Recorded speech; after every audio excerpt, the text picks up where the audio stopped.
इस वीडियो में हम बात करने जा रहे हैं साप्ताहिक राशिफल की 13 अप्रैल से लेकर और 19 अप्रैल तक वृषभ राशि के लिए। और ये वीक खास है आपके लिए क्योंकि यहाँ पर आपके जो लॉर्ड हैं, सुख भाव के जो असेट्स के भाव हैं, कहीं ना कहीं सुख सुविधाएं जीवन में लाते हैं, उनका राशि परिवर्तन होगा। 14 अप्रैल को जो सूर्य हैं 12वें घर में चले जाएंगे और उच्च के हो जाएंगे, तो यहाँ पर मान सम्मान तो आपका बढ़ने वाला है। साथ ही साथ अगर हम देखें तो विदेशों से यहाँ पर आपको लाभ के प्रबल योग बने हुए हैं, विदेशों से लाभ होगा।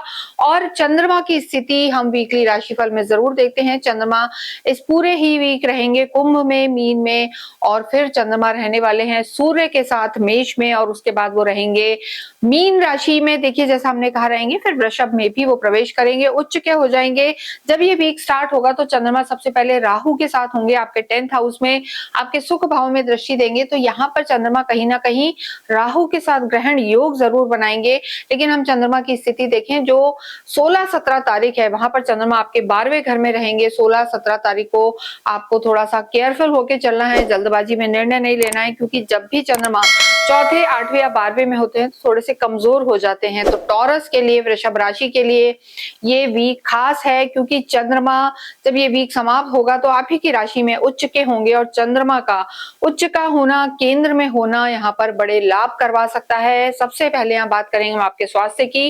देखिए जब भी स्वास्थ्य की बात करते हैं तो छठे, 8वें, 12वें घर को तो देखते ही हैं, और साथ में आपकी लगन को भी देखते हैं। यहाँ जो आपके राशि स्वामी है शुक्र, वो भी इस समय 12वें घर में है। तो कहीं किसी को अगर शुगर से रिलेटेड कोई बीमारी है तो बढ़ सकती है, या एलर्जीज की प्रॉब्लम रह सकती है, सर्वाइकल पेन रह सकता है, लोअर बॉडी पार्ट में तकलीफ रह सकती है। इस चीज का आपको ध्यान रखना है।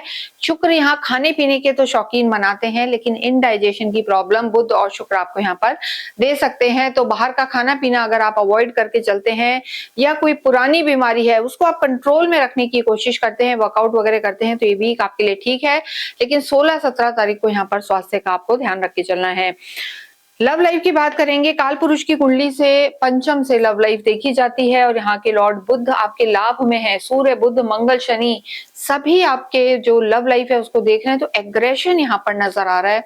देखिए अंडरस्टैंडिंग तो है, कहीं ना कहीं एक बॉन्डिंग अंडरस्टैंडिंग रहेगी, लेकिन यहाँ पर अगर हम देखें तो एक ईगो क्लैशेस भी यहाँ पर हो सकते हैं। 16, 17, 18 तारीख को आपको विशेष ध्यान रख के चलना है, क्योंकि चंद्रमा 12वें भाव में होंगे, और शुरू में भी चंद्रमा को देखें तो ग्रहण योग बन रहा है। तो लव लाइफ के लिए वीक बहुत ज्यादा अच्छा नजर नहीं आ रहा है, लेकिन एंड में जब चंद्रमा उच्च के होंगे तो आप इमोशनल बॉन्डिंग अपने पार्टनर के साथ फील करेंगे, और कहीं घूमने फिरने आप जा सकते हैं। वैवाहिक जीवन यहाँ पर अच्छा नजर आ रहा है। वैवाहिक जीवन के लॉर्ड मंगल आपके लाभ भाव में है, अंडरस्टैंडिंग रहेगी कहीं ना कहीं, और घूमने फिरने जाएंगे, टाइम स्पेंड करेंगे, क्योंकि शुक्र जो है 12वें भाव में है। लेकिन जिन लोगों का विवाह नहीं हुआ है उन्हें हम जरूर कहेंगे कि यहाँ पर तालमेल बैठाने की जरूरत है। बहुत जल्दबाजी में निर्णय ना लें, और अभी कुछ समय के लिए रुकें। देखिए आगे जो शुक्र है 20 तारीख को शुक्र यहाँ पर पुनः बदलकर आप ही की राशि में प्रवेश कर जाएंगे, और वो जो अगला वीक होगा वो आपके वैवाहिक जीवन के लिए अच्छा होगा। तो इस वीक में गो विद द फ्लो, जैसा चल रहा है आप वैवाहिक जीवन या फैमिली प्लानिंग के लिए जैसा जो समय चल रहा है उसे चलने दें, जल्दबाजी ना करें।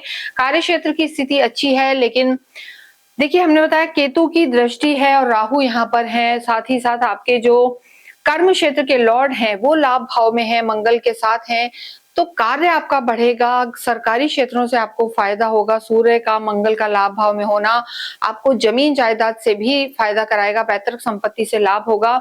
लेकिन यहाँ पर आपके देखिए जो शनि की स्थिति है, शनि से रिलेटेड जितने काम है वो भी यहाँ पर लाभ देंगे। और यहाँ पर शनि अब उदय हो चुके हैं, तो ऑयल, पेट्रोल, गैस, मैन्युफैक्चरिंग का काम है, या आप किसी भी रूप में सरकारी क्षेत्रों से संबंधित काम कर रहे हैं, तो यहाँ पर आपको लाभ होगा। धन भाव की स्थिति, बुध भी यहाँ पर आपके प्रवेश कर चुके हैं लाभ में, तो वो स्थिति भी ठीक है। लेकिन देखिए बुध नीच के हो गए हैं, बुध नीच के होके थोड़ी सी स्लो डाउन आपको धन की स्थिति में महसूस करवा सकते हैं, यानी खर्चा ज्यादा होगा। तो इस चीज का आपको ध्यान रख के चलना है, अन्यथा थोड़ी सी दिक्कत का सामना आपको वीकेंड में मनी फ्लो की तरफ से करना पड़ सकता है। विद्यार्थियों की स्थिति बेहतर है, लेकिन देखिए अगर आप सरकारी क्षेत्रों की तैयारी कर रहे हैं तो हम आपको कहेंगे वीक के स्टार्ट का समय आपके लिए ज्यादा अच्छा है, अन्यथा थोड़ी दिक्कत रह सकती है। भाग्येश आपके शनि है, लाभ भाव में है, वो स्थिति यहाँ पर अच्छी बनी हुई है। भाग्येश का लाभ भाव में होना यहाँ पर आपकी चीजों के लिए अच्छा है, और आपकी मनोकामनाएं पूरी होंगी। लेकिन विस्फोटक योग शनि और मंगल का बना हुआ है, तो जल्दबाजी में यहाँ पर आपको कोई कार्य नहीं करना है, अन्यथा दिक्कत का सामना करना पड़ सकता है। आध्यात्मिक आप होते हैं और इस समय देखिए शुक्र का 12वें घर में होना, गुरु का अतिचारी मार्गी होके आपके दूसरे भाव में होना धार्मिक यात्राएं आपको कराएगा। और इस दौरान जितना आप कुल देवी की आराधना करते हैं या किसी असहाय कन्या के विवाह में आप धन राशि से सहयोग करते हैं तो बड़े लाभ आपको हो सकते हैं और आपका भाग्य भी यहाँ पर प्रबल होगा। जितना हो अपनी कुल देवी की आराधना करें। लक्ष्मी चालीसा का पाठ आप घी का दिया जलाकर संध्या के समय करें, लक्ष्मी जी की आरती करें, आपकी मनोकामनाएं पूरी होंगी। इसके साथ ही इस वीडियो को हम समाप्त करते हैं। कमेंट बॉक्स में ओम शुभ शुक्राय नमः लिखें।